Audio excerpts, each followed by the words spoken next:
ഈ അധോലോക സംഘത്തിന് വേണ്ടി ഇന്ന് ഭരണകൂടത്തിന്റെ ഭാഗമായിട്ടുള്ള സാംസ്കാരിക വകുപ്പ് മന്ത്രി ഉൾപ്പെടെ മുഖ്യമന്ത്രി ഉൾപ്പെടെയുള്ളവർ നിലനിൽക്കുന്നുണ്ട് എന്ന് വിശ്വസിക്കുന്നു കേരളത്തിന്റെ പൊതുസമൂഹം. അതുകൊണ്ട് പറയുന്നത് ആ ഒഴിവാക്കപ്പെട്ട ഭാഗങ്ങൾ അതെന്തിനാണ് ഒഴിവാക്കിയിട്ടുള്ളത്? ഇതിനു മുൻപും കേരളത്തിൽ സ്ത്രീ പീഡനങ്ങൾ ഉണ്ടായിട്ടുണ്ടല്ലോ, ചർച്ചകൾ നടന്നിട്ടുണ്ടല്ലോ, എത്രയോ പീഡന കേസുകളുമായി ബന്ധപ്പെട്ടുകൊണ്ട് നിതാന്തമായ സമരങ്ങൾ കേരളത്തിൽ നടന്നിട്ടുണ്ടല്ലോ. അപ്പോഴൊന്നും എടുക്കാത്ത ഒരു നിലപാട് എന്തുകൊണ്ടാണ് കേരളത്തിന്റെ മുഖ്യമന്ത്രി ഈ ഹേമ കമ്മീഷൻ റിപ്പോർട്ടുമായി ബന്ധപ്പെട്ടുകൊണ്ട് എടുത്തിട്ടുള്ളത് എന്ന് കേരളത്തിന്റെ പൊതുസമൂഹം ചോദിക്കുന്ന ഒരു ചോദ്യമാണ്. ആ ചോദ്യത്തിന്റെ ഉത്തരത്തിൽ നിന്ന് ഒഴിഞ്ഞു മാറാൻ സാധിക്കില്ല എന്നുള്ളതാണ്. അതുകൊണ്ടാണ് പറഞ്ഞത്, തീർച്ചയായിട്ടും ഈ വേട്ടയാടലുകൾ അതങ്ങനെ പ്രത്യേകിച്ച് ഒരു നിയമമുണ്ടോ നമ്മുടെ നാട്ടിൽ? സിനിമാ മേഖലയിൽ പ്രവർത്തിക്കുന്നവർക്ക് പല കാര്യങ്ങളും ആകാം, അങ്ങനെ നിയമമില്ലല്ലോ. എല്ലാ മേഖലയിലും പെൺകുട്ടികൾക്ക്, സ്ത്രീകൾക്ക് അവർക്ക് സുരക്ഷിതമായിട്ട് ജീവിക്കാനും അവരുടെ പ്രവർത്തനങ്ങൾ നടത്താനും അവർക്ക് ഉയർന്നു വരാനുമുള്ള സാഹചര്യം നമ്മുടെ സാംസ്കാരിക കേരളത്തിൽ ഉണ്ടാകണ്ടേ? അത് ഉണ്ടാകണം. അത് ഉണ്ടാകാൻ വേണ്ടി പൊതുസമൂഹം അവരോടൊപ്പം കരുത്ത് തെളിയിച്ചുകൊണ്ട് ഏതറ്റം വരെ പോകാനും തയ്യാറാണ്. അതുകൊണ്ട് ഈ രക്ഷപ്പെടുത്താൻ ആഗ്രഹിച്ചുകൊണ്ട് കേരളത്തിന്റെ സാംസ്കാരിക വകുപ്പ് മന്ത്രി ഇവിടെ നിൽക്കുമ്പോൾ ആ വകുപ്പ് മന്ത്രിയെ മാറ്റി നിർത്തി മറ്റൊരാളെ ചുമതല ഏൽപ്പിച്ചുകൊണ്ട് ഇതിന്റെ കാര്യങ്ങൾ മുന്നോട്ട് കൊണ്ടുപോകണം. ഒപ്പം സ്വമേധയാ കേസെടുക്കണം. എന്താണെങ്കിലും ആ ഭാഗങ്ങൾ വായിച്ചുകൊണ്ടാണല്ലോ ആ ഭാഗങ്ങൾ മാറ്റിവെക്കാൻ വേണ്ടിയിട്ട് നിർബന്ധിതമായിട്ടുള്ളത്. അപ്പൊ കേരളത്തിന്റെ ആഭ്യന്തര വകുപ്പ് കൈകാര്യം ചെയ്യുന്ന മുഖ്യമന്ത്രിയുടെ ഭാഗത്തു നിന്ന് പല കാര്യങ്ങളിലും വീഴ്ചയുണ്ടായിട്ടുണ്ട്. ഇത് പെൺകുട്ടികളുടെ കാര്യമാണ്, സ്ത്രീകളുടെ കാര്യമാണ്. കേരളത്തിൽ ഈ ഇൻഡസ്ട്രി ഇനിയും വളരേണ്ടതാണ്. അതുകൊണ്ട് തീർച്ചയായിട്ടും ഗവൺമെന്റിന്റെ ഭാഗത്തു നിന്ന് ഉടനടി നടപടി ഉണ്ടാകണമെന്നും കുറ്റക്കാർക്കെതിരെ ശിക്ഷ കിട്ടുന്ന രീതിയിൽ കൃത്യമായിട്ടുള്ള അന്വേഷണം നടത്തണം എന്നുമാണ് നമ്മൾ ആവശ്യപ്പെടുന്നത്. സിനിമാ മേഖലയ്ക്ക് മാത്രം പ്രത്യേകം പ്രിവിലേജ് എന്താണ് എന്ന് കേരളത്തിന്റെ പൊതുസമൂഹം ചിന്തിക്കുകയാണ്. ഇവിടെ എത്രയോ വിഷയങ്ങളുണ്ടായി, എത്രയോ പെൺകുട്ടികൾക്കെതിരായി വേട്ടയാടലുകൾ ഉണ്ടായി. എത്രയോ വർഷമായിട്ട് ചില പ്രദേശങ്ങൾ തന്നെ കുപ്രസിദ്ധമായിട്ടുള്ള പേരുകളിലാണ് അറിയപ്പെടുന്നത്. ഞാനത് ആവർത്തിക്കണം എന്ന് ആഗ്രഹിക്കുന്നില്ല. എത്രയോ പതിറ്റാണ്ടുകളായി ഇവിടുത്തെ പൊതുപ്രവർത്തന രംഗത്ത് നിലനിൽക്കുന്ന സ്ത്രീകൾ ഉൾപ്പെടെയുള്ളവർ, പൊതുസമൂഹം എത്രയോ സമരരംഗങ്ങളിൽ നിന്നിട്ടുണ്ട്. അവസാനം ചില കേസുകളിലെങ്കിലും പ്രതികളെ പിടിക്കേണ്ട സാഹചര്യം ഉണ്ടായിട്ടുണ്ട്. ഇതെല്ലാം മനസ്സിലാക്കിക്കൊണ്ടും കേരളത്തിൽ ഇന്ന് വരെ കണ്ടിട്ടില്ലാത്ത, കേട്ടുകേൾവിയില്ലാത്ത രീതിയിൽ ഇങ്ങനെ ഒരു കമ്മീഷൻ റിപ്പോർട്ട് പൂഴ്ത്തിവെക്കുക, ആ കമ്മീഷൻ റിപ്പോർട്ടിലെ ഭാഗങ്ങൾ അത് മറച്ചുവെക്കുക, ആരെ രക്ഷിക്കാൻ വേണ്ടിയിട്ടാണ്? എന്തിനാണ് അങ്ങനെ കേരളത്തിന്റെ ആഭ്യന്തര വകുപ്പ് കൈകാര്യം ചെയ്യുന്ന മുഖ്യമന്ത്രി എന്തിനാണ് അത്തരത്തിലുള്ള ഒരു സമീപനം സ്വീകരിച്ചിട്ടുള്ളത്? ഇത് കേരളത്തിലെ ജനങ്ങൾക്ക് കൃത്യമായിട്ടുള്ള സംശയമുണ്ട്. അതിന് മറുപടി പറയേണ്ടത് മുഖ്യമന്ത്രി തന്നെയാണ്. തീർച്ചയായിട്ടും ആ പൂർണ്ണ ഭാഗം, ഹേമ കമ്മീഷൻ റിപ്പോർട്ടിന്റെ പൂർണ്ണ ഭാഗത്തെ വായിക്കാത്തയാളല്ല കേരളത്തിന്റെ മുഖ്യമന്ത്രി, വായിക്കാത്ത ആളല്ല സാംസ്കാരിക വകുപ്പ് മന്ത്രി.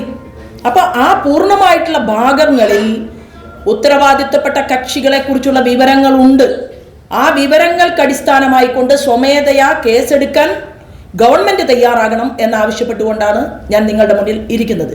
സുരേഷ് ഗോപി കേന്ദ്രത്തിന്റെ മന്ത്രി എന്നുള്ള രീതിയിൽ ഞാൻ പറയാം, കേന്ദ്രമന്ത്രി എന്നുള്ള രീതിയിൽ ഞാൻ പറയുന്നു, കേന്ദ്രമന്ത്രി എന്നുള്ള രീതിയിൽ ഇവിടുത്തെ സാംസ്കാരിക വകുപ്പ് മന്ത്രി ചെറിയാന് ഈ ഒഴിവാക്കപ്പെട്ടിട്ടുള്ള ഭാഗമുണ്ടല്ലോ, ഈ ഒഴിവാക്കപ്പെട്ട ഭാഗങ്ങളുമായി സുരേഷ് ഗോപിയെ കാണണമെന്നുണ്ടോ? ഞാൻ കൊണ്ടുപോകാം സജി ചെറിയാനെ, ഞാൻ കൊണ്ടുപോകാം. ആരെയാണോ ഒഴിവാക്കിയിട്ടുള്ളത് ഈ കാര്യങ്ങൾ മുഴുവൻ അന്വേഷിക്കണമെന്ന് ആവശ്യപ്പെട്ടുകൊണ്ട് കേന്ദ്രത്തിൽ ആരെ കാണണം കൊണ്ടുപോകാൻ തയ്യാറാണ്. വരാൻ തയ്യാറുണ്ടോ? ആ ഹേമ കമ്മീഷൻ റിപ്പോർട്ടിലെ ഒഴിവാക്കപ്പെട്ട ഭാഗങ്ങളെ കൂട്ടിച്ചേർത്തുകൊണ്ട് സുരേഷ് ഗോപിയുടെ മുന്നിലിരിക്കാൻ, ഈ വിഷയത്തെക്കുറിച്ച് ഒരു ചർച്ച നടത്താൻ തയ്യാറുള്ള ഏതെങ്കിലും ഒരു മന്ത്രി കേരളത്തിൽ ഉണ്ടോ? ഉണ്ടെങ്കിൽ ഞാൻ വരാൻ തയ്യാറാണ്. സുരേഷ് ഗോപി ഈ വിഷയവുമായിട്ട് മുന്നോട്ട് പോകും. ഇപ്പൊ സുരേഷ് ഗോപി അല്ലല്ലോ കേരളത്തിന്റെ മുഖ്യമന്ത്രി. കേരളത്തിന്റെ മുഖ്യമന്ത്രിയായിരിക്കുന്ന മനുഷ്യന് ഈ കാര്യത്തിൽ ബാധ്യതയുണ്ട് എന്നാണ് ഞാൻ പറഞ്ഞത്. വീണയ്ക്കാണ് ഇങ്ങനെ ഒരു ദുരനുഭവം ഉണ്ടായതെങ്കിൽ കേരളത്തിന്റെ മുഖ്യമന്ത്രി പിണറായി വിജയനെ വേദനിക്കുമോ ഇല്ലയോ?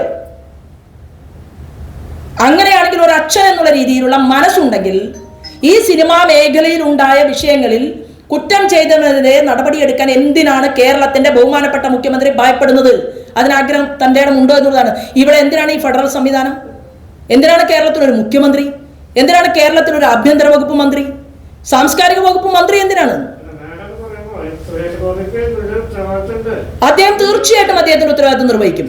കേന്ദ്രമന്ത്രി എന്നുള്ള രീതിയിൽ ഈ വിഷയവുമായി ബന്ധപ്പെട്ടുകൊണ്ട് ഞാൻ തന്നെയാണ് നിങ്ങളോട് പറയാൻ ആഗ്രഹിക്കുന്നത്. ഒരു പൊതുപ്രവർത്തക എന്നുള്ള രീതിയിൽ, ഭാരതീയ ജനതാ പാർട്ടിയിലെ ഉത്തരവാദിത്തപ്പെട്ട ഒരു വ്യക്തി എന്നുള്ള രീതിയിൽ ഞാൻ പറയുന്നു, ഈ ഹേമ കമ്മീഷൻ റിപ്പോർട്ടിന്റെ പൂർണ്ണ രൂപവുമായിട്ട് ഏതെങ്കിലും ഒരു മന്ത്രിക്ക് സുരേഷ് ഗോപിയുമായി ഒരു സിറ്റിംഗ് നടത്താനുള്ള നട്ടലുണ്ടോ? ഈ ചോദ്യം ഞാൻ കേരളത്തിന്റെ പൊതുസമൂഹത്തിന് മുന്നിൽ വെക്കാൻ ആഗ്രഹിക്കുകയാണ്. കൊണ്ടുവരട്ടെ. ഒരു ഭാഗത്ത് സുരേഷ് ഗോപി ഇരിക്കും, മറുഭാഗത്ത് കേരളത്തിന്റെ സാംസ്കാരിക വകുപ്പ് മന്ത്രി ഇരിക്കണം. ഞങ്ങൾ പൊതുപ്രവർത്തകരായ എല്ലാ സ്ത്രീകളെയും വിളിക്കണം. മാർക്സിസ്റ്റ് പാർട്ടിയിലും കോൺഗ്രസിലും BJPയിലുമുള്ള പൊതുപ്രവർത്തകകളായിട്ടുള്ള സ്ത്രീകളെ ഇരുത്തിയിട്ട് ഈ വിഷയത്തെക്കുറിച്ച് ചർച്ച ചെയ്യണമോ? തയ്യാർ? തീർച്ചയായിട്ടും സുരേഷ് ഗോപി കേന്ദ്രമന്ത്രിയാണ്, സമൂഹത്തിന് വേണ്ടി പ്രവർത്തിക്കുന്ന ഒരാളാണ്. ഒരു കാരണവശാലും അദ്ദേഹത്തിന്റെ ഭാഗത്ത് നിന്ന് ഈ വിഷയവുമായി ബന്ധപ്പെട്ടുകൊണ്ട് തന്റേടമായിട്ടുള്ള നടപടികൾ ഉണ്ടാകും. ചോദിച്ച ചോദ്യത്തിന് അദ്ദേഹം ഉത്തരം പറഞ്ഞിട്ടുണ്ട്. അദ്ദേഹം 2 കാര്യങ്ങളാണ് പറഞ്ഞത്. ഒന്ന്, ഈ സിനിമ മേഖല, ഈ ഇൻഡസ്ട്രി നിലനിൽക്കണം എന്ന് അദ്ദേഹം പറഞ്ഞു. 2000 രൂപയും അതുപോലെ തന്നെ ചെറിയ വേതനത്തിന് ജോലി ചെയ്യുന്ന ആളുകളെ കുറിച്ച് അദ്ദേഹം സൂചന നൽകി. നിങ്ങൾ ഈ സുരേഷ് ഗോപി എന്ന് പറയുന്ന കേന്ദ്രമന്ത്രിയോട് ചോദിക്കുന്ന ചോദ്യം എന്തേ ഈ ഇടതുപക്ഷ സംഘടനയുടെ തലപ്പത്തുള്ള വലിയ സിനിമാ നടന്മാരോട് നിങ്ങൾ ചോദിക്കാത്തത്? അപ്പൊ നിങ്ങൾക്ക് ഈ കാര്യത്തിൽ 2 അഭിപ്രായം ഉണ്ടോ എന്നാണ് ഞാൻ ചോദിക്കുന്നത്. ഞാൻ കേന്ദ്രമന്ത്രിയുമായി ഈ വിഷയത്തെക്കുറിച്ച് സുരേഷ് ഗോപിയുമായി സംസാരിച്ച ഒരാളാണ്. ഞാൻ സംസാരിച്ചതിന് ശേഷമാണ് നിങ്ങളെ കാണുന്നത്.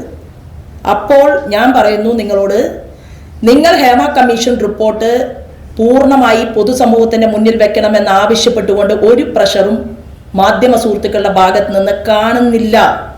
അത് ഇവിടെ ഇരിക്കുന്ന മാധ്യമങ്ങളിൽ ജോലി ചെയ്യുന്നവർ മാത്രം ചിന്തിച്ചാൽ പോരാ, മുഴുവൻ മാധ്യമ മേഖലയിലുള്ള ആളുകളും ചിന്തിക്കേണ്ടിയിരിക്കുന്നു എന്നാണ് ഞാൻ സൂചിപ്പിച്ചത്. നമ്മൾ തമ്മിലല്ലല്ലോ യുദ്ധം. അല്ല, നിങ്ങൾ ഇപ്പോ കേന്ദ്രമന്ത്രി എന്നുള്ള നിലയ്ക്ക് സുരേഷ് ഗോപിയോട് ചോദിച്ചു, നിങ്ങൾ ഈ താരങ്ങൾക്കിടയിൽ പ്രവർത്തിക്കുന്ന, സിനിമാ മേഖലയിൽ പ്രവർത്തിക്കുന്ന വലിയ സംഘടനയുടെ ചുമതലക്കാരായിട്ടുള്ള ആളുകളുണ്ടല്ലോ, നിങ്ങളെ ആരെയും കാണുന്നില്ല അവരോട് ചോദ്യങ്ങൾ ചോദിക്കാനായിട്ട്. എന്താണ് ഈ ഹേമ കമ്മീഷൻ? നോക്കൂ, ഹേമ കമ്മീഷൻ റിപ്പോർട്ടിന്റെ ഒഴിവാക്കപ്പെട്ട ഭാഗങ്ങളെ കുറിച്ച് താരസംഘടനയുടെ അഭിപ്രായം എന്താണ് എന്ന് എന്താ ചോദിച്ചൂടെ? അല്ല, അപ്പൊ ഒരു കാര്യം, അതുകൊണ്ടാണ് ഞാൻ പറഞ്ഞത് ഈ കേരളത്തിന്റെ ആഭ്യന്തര വകുപ്പ് മന്ത്രി ഇതിൽ വാ തുറന്നേ പറ്റൂ, പ്രതികരിച്ചേ പറ്റൂ. കിളിരൂര് ചർച്ച ചെയ്ത കേരളത്തിൽ, ഐസ്ക്രീം പാർലർ കേസ് ചർച്ച ചെയ്ത കേരളത്തിൽ, സൂര്യനെല്ലി ചർച്ച ചെയ്ത കേരളത്തിൽ, വിതുര പെൺവാണിഭം ചർച്ച ചെയ്ത കേരളത്തിൽ ഹേമ കമ്മീഷൻ റിപ്പോർട്ട് ചർച്ച ചെയ്തേ പറ്റൂ എന്നാണ് ഞാൻ പറഞ്ഞത്. ഇത് നിങ്ങൾ ഇനി 100 തവണ ചോദ്യം ചോദിച്ചാലും ഇത് ചർച്ച ചെയ്തേ പറ്റൂ. പിണറായി വിജയന് ഇതിൽ നിന്ന് ഒഴിഞ്ഞു മാറാൻ സാധ്യമല്ല. മറുപടി അദ്ദേഹമാണ് പറയേണ്ടത്, ആ സാംസ്കാരിക വകുപ്പ് മന്ത്രിയാണ് പറയേണ്ടത്. അത് കഴിഞ്ഞ അടുത്ത പത്രസമ്മേളനത്തിൽ ഞാൻ ബാക്കി കാര്യങ്ങൾ പറയാം. Thank you.